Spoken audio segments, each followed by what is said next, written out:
River Terrace parents, this is Pastor Ken Bieber.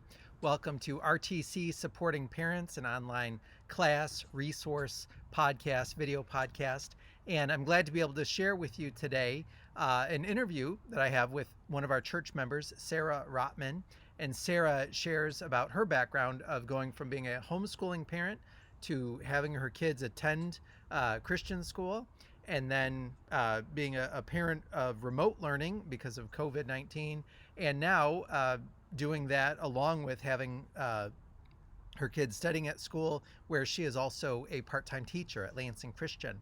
And so I think that you'll find the ways that she draws from her background and navigates the different circumstances helpful and encouraging. And also Shalom Jaconette, our children's ministry director, will share about Cadets. And so thank you for being with us today.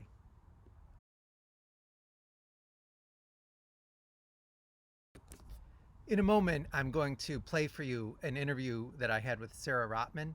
And before I do, I wanted to just share some thoughts from Scripture from Acts chapter 18, because as you hear from Sarah's life, she draws from her background, her training to now teach in a school, as well as be involved with her kids and their own schooling.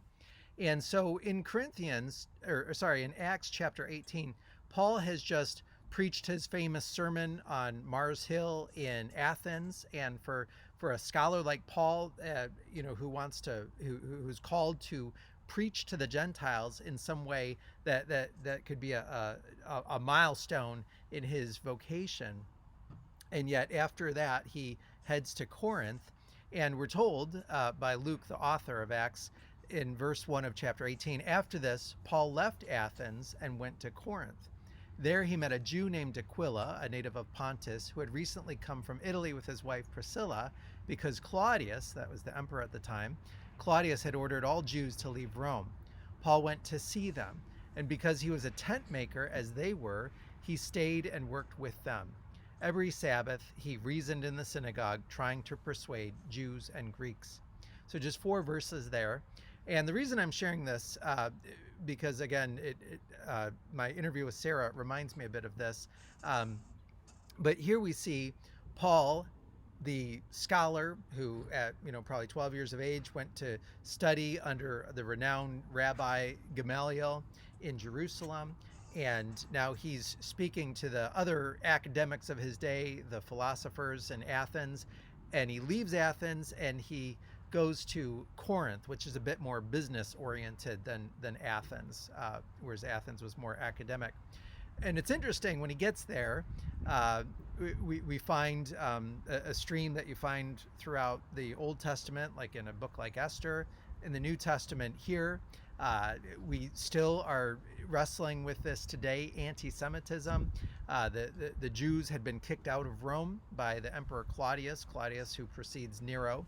And Nero's going to come after the Christians. But here Claudius, he orders the Jews to leave Rome. And so Paul meets them.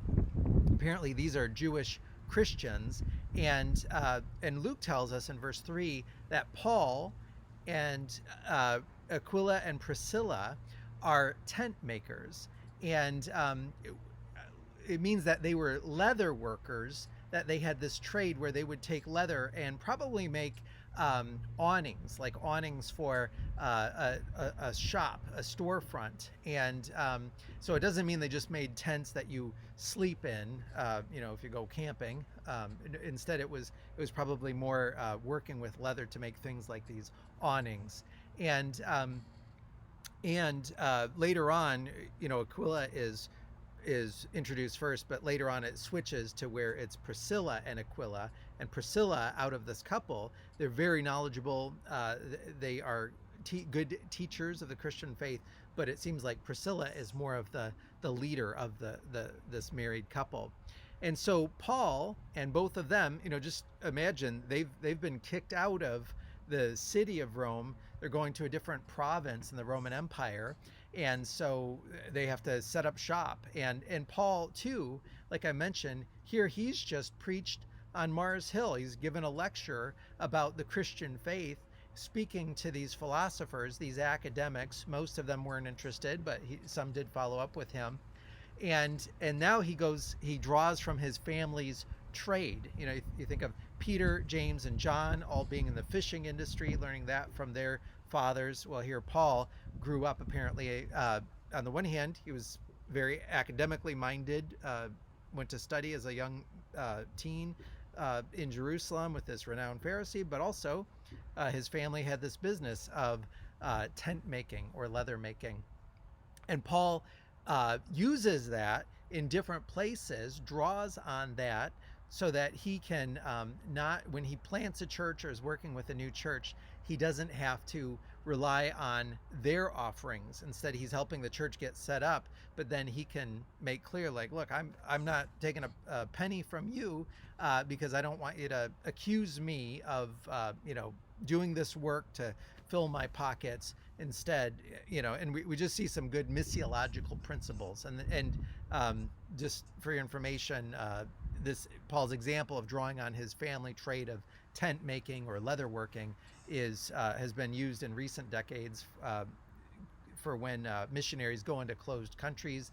They work in vocations other than outright church planning or making disciples, and that's often called tent making or creative access countries. And so my interview with Sarah reminded me of this, where Paul and Priscilla and Aquila, all of them strong teachers of the faith, Paul, this missionary to first the Jewish people and then the Gentiles, he's drawing from what he has.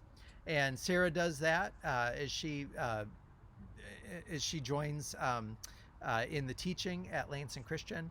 And even recently, over the past few years, I think of, my wife took on, she has 3 different ministry jobs, one with InterVarsity with international students, one with Resonate, our denomination's mission agency, and then another as a connector for West Michigan in our denomination. But she also cleans houses and apartments and does some caretaking. And so our daughter Claire, who's at Western, worked with Carla in some of that cleaning. And so after the initial first weeks of COVID, Claire wanted to go back to Kalamazoo from our house because she had an apartment there through the summer. And our concern was like, okay, you have that apartment there, but you need a job and things are pretty tough right now.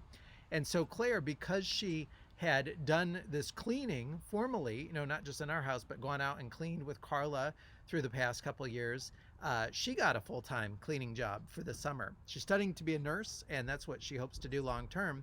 But for this summer, she got a really good job with decent pay, largely because she was drawing on that experience of working with Carla in cleaning. And so we saw that as providential. And it was hard work. She was tired at the end of each week, but it was good work and allowed her to stay in Kalamazoo and prepare for school in the fall. And so for each of us then, as we continue to navigate the difficulties of COVID, as we just live out the wonderful thing it is to be a parent, we draw from what God has placed in our lives, the experiences he has given us. We be creative with what he has given us, and trust that he will provide in our times of need, and he will provide for us to be able to carry on the mission that he's given us.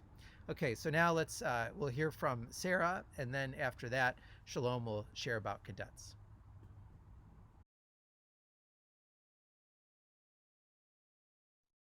Sounds good.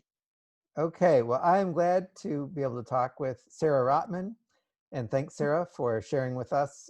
Sarah and her husband, Matt, and their 5 kids have been with River Terrace for a few years, and Matt is currently serving as a deacon. And Sarah, you're willing now to share with us about your experience of being a homeschooling parent, and then sending your kids to Lansing Christian, and then going remote and going back to school, and even doing some teaching there with Lansing and Christian.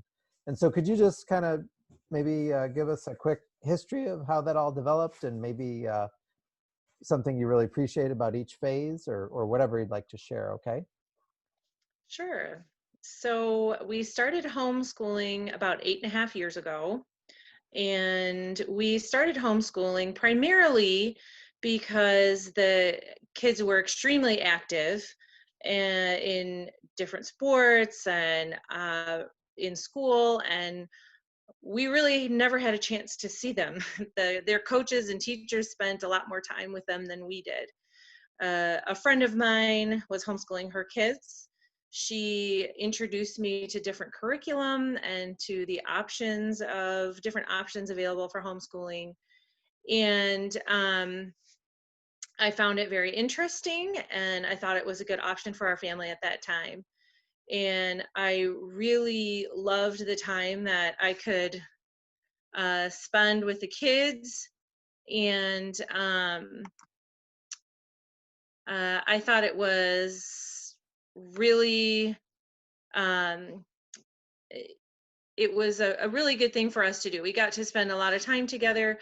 Um, Educationally, I thought it was great. We had a chance to read together, and um, it was a great time to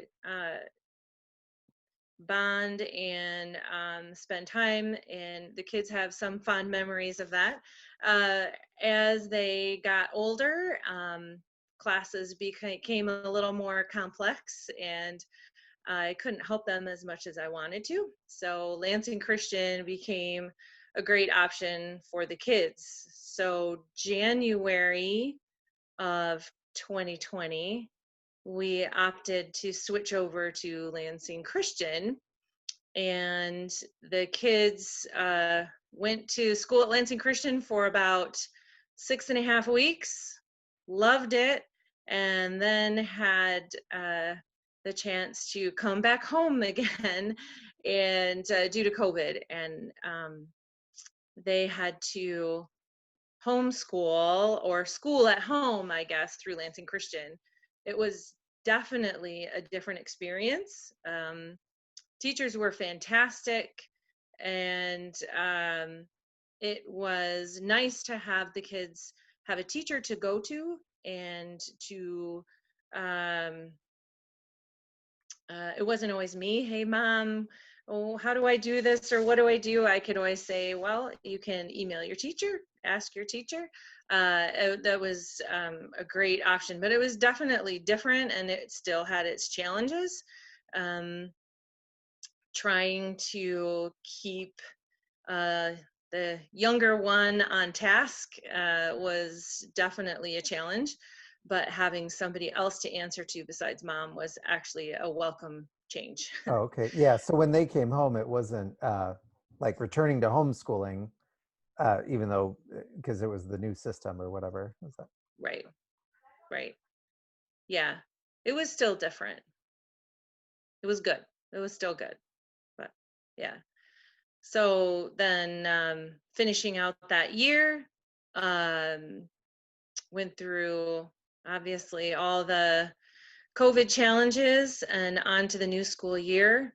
Um, I ended up having a great opportunity to uh, teach at least sixth grade, part of sixth grade science this year, which has been another new opportunity and wonderful opportunity.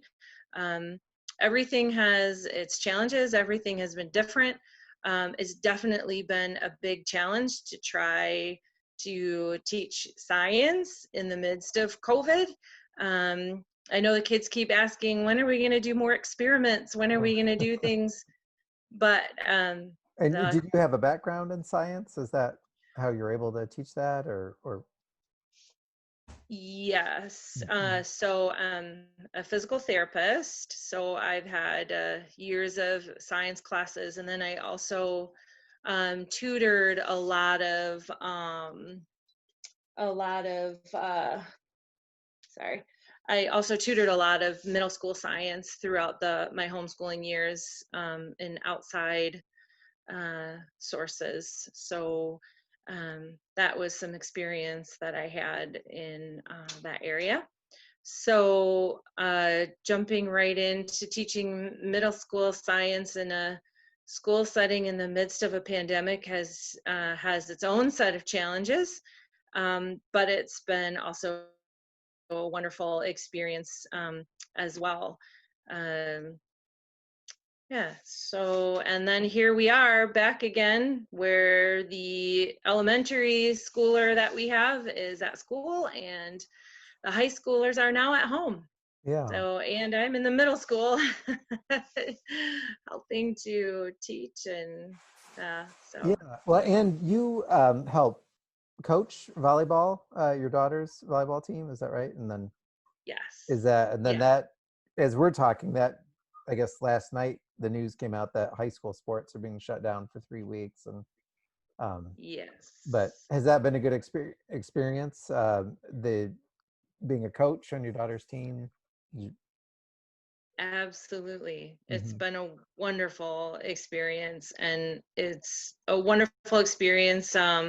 Also, being an assistant coach and not a head coach right now, it has a little different, I have a different way that I get to support the kids. Mm-hmm. And, but the head coach and I think we make a great team. We have different strengths and they complement each other well. And it's been a great Yeah. year with the kids and building relationships with each Yeah. other. And it's And did you been a play great year, but volleyball it can't. yourself growing up, or no?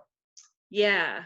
Mm-hmm. Yep. So I played in high school and then I played 2 years at Calvin Oh, as well. okay. So have a little bit of experience with Yeah. that.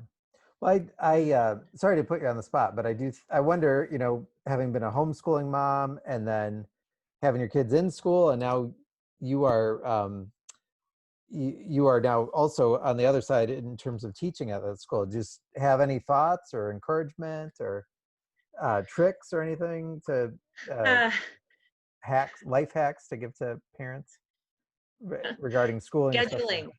What's that? Scheduling Oh, is a good scheduling. one. Oh, mm-hmm. Scheduling, putting aside time. If you're at home with your kids, setting aside time is a great thing. I used to have to schedule in time of my day that between say 10 and 11 is my time to sit down with one kid to make Mm-hmm. sure that I work with them on things they have trouble with, and then encourage them to do their other subjects that they are strong in during the other hours. So I had at least time scheduled into my day for their undivided and my undivided attention. Mm-hmm. That's what we did. And some kids needed more help than others, and that came through as well. Oh, okay. But yeah. Okay. Well, that's helpful to hear. Well, did you have any other thoughts or anything to share with us, or was that pretty much all? Well, also don't stress too much Mm, about it. Know that sometimes it's time to take a break and it's okay to take a break. It's good for you and for your kids. Um, yeah, um, I guess those were two of the things that I tried hard is mhm. to make sure I schedule in time for everybody, but also understand that yeah, we need a break. We need to Yeah. take a break for a moment. Let's go outside, take a walk, go play basketball, go run around the house a few times, and we'll reconvene after a few moments. Um, that was a huge help during the homeschooling time and also during COVID time. No. Mhm. Um, so Okay. Well, great. Yeah. Well, thanks so much for sharing with us, and just yeah. it's nice to hear your background and all that you've done and how it's going, and that you're not in despair is helpful, I think. So, because it has Not been, yet. yeah, Still surviving. Still surviving. yeah. Yeah. Okay. All right. Well, thank you, Sarah. And I hope your family has a wonderful Thanksgiving. Thank you. You too.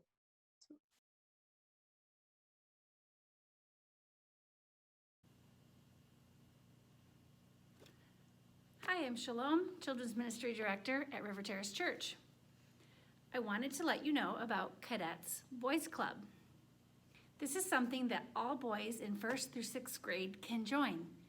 Typically we meet here at church, but right now we're offering an at-home program. What the boys will get if they decide they want to participate is one of these cool bags. The theme for the year is Dive into the Word. What they'll get inside, to start, is a bookmark, a cadet's pencil,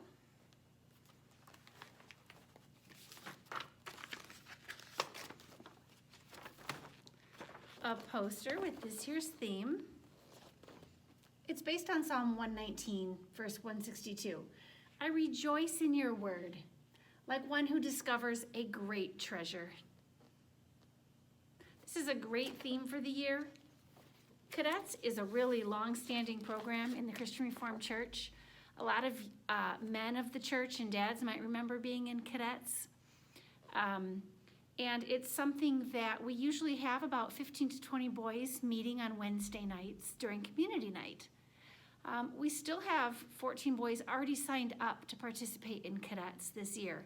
So the club continues, and a couple of the counselors from last year and myself will be involved in communicating with the boys in a variety of ways, sending some snail mail and other things.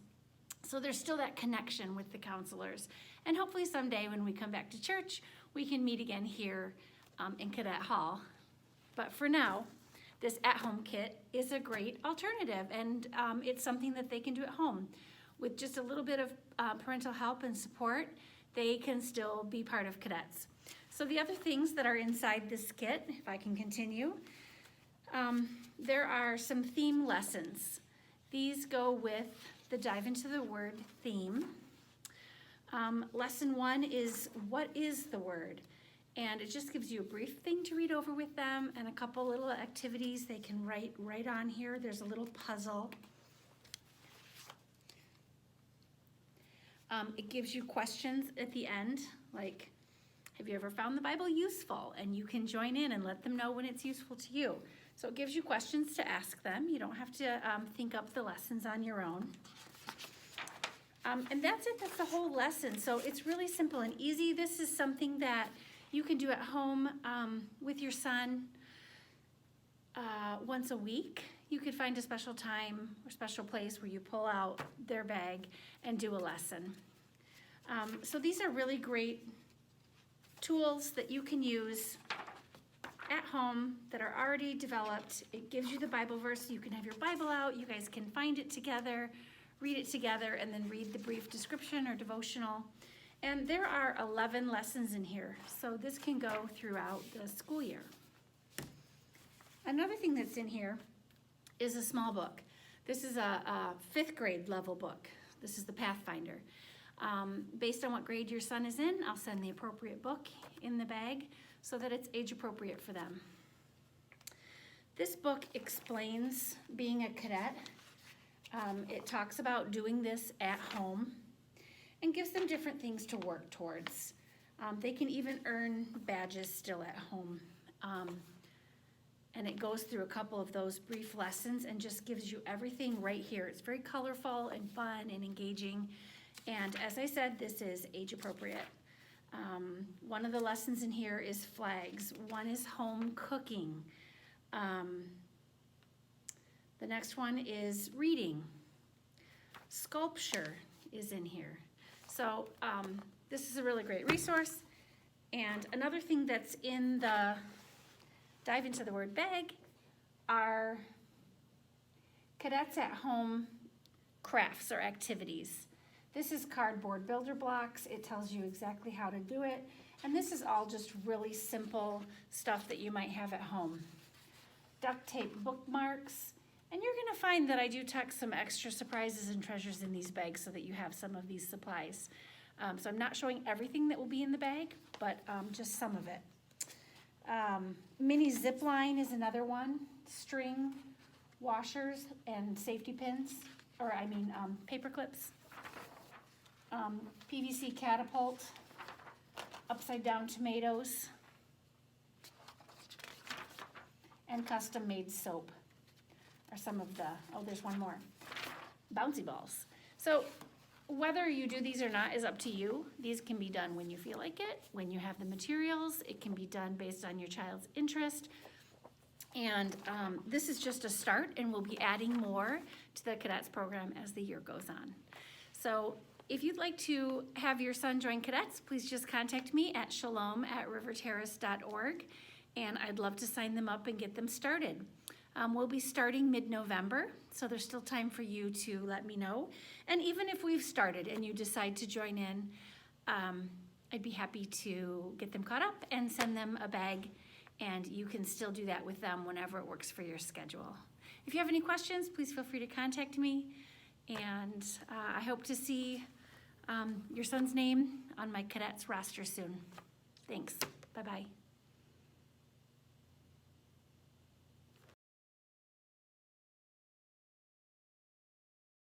I'm glad that during this COVID-19 time, when we have such challenges, that Shalom has been able to continue leading in children's ministry, and that she's had a really strong response regarding cadets and GEMS for the households in our church. And I hope that you were blessed not just by that, but also from the conversation with Sarah Rottman, and that encourages you to draw on your past experiences, training, gifts, and use those in the lives of your kids and for God's glory. And so as you go about your week, and for many of us it's going to be a shorter week because of Thanksgiving, the Lord God bless you and keep you.